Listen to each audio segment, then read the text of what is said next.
au secteur de l'énergie.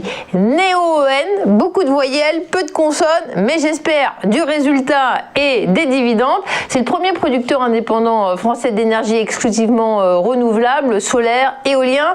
Alors, les énergies renouvelables, c'est bien pour la planète, mais est-ce que c'est bon pour le portefeuille, d'après vous ? Alors écoutez, c'est assez formidable pour le portefeuille, pour ceux qui l'avaient acheté par exemple au mois de mars, donc au point bas de la crise l'an dernier, là où tout le monde était en plein doute.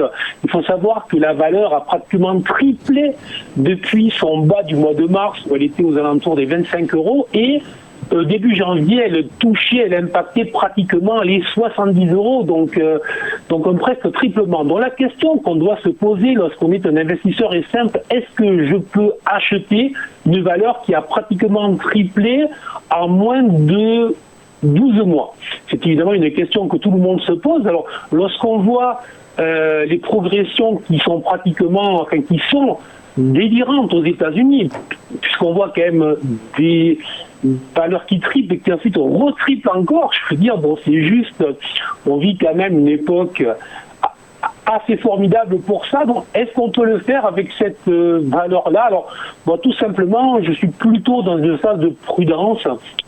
Je considère que oui, le green est à la mode, l'ISR est à la mode, évidemment, donc ça a de l'avenir.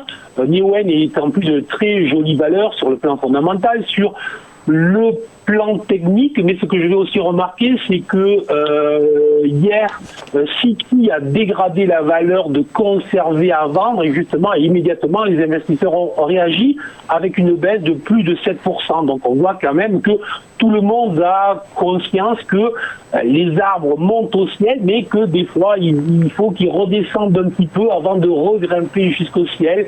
Donc je suis plutôt prudent, effectivement, sur le marché actuel, sur la phase actuelle. Donc je conseillerais cette valeur à l'achat, oui, mais à l'achat sur repli, et je regarderai effectivement si on avait des retours autour des 55 €.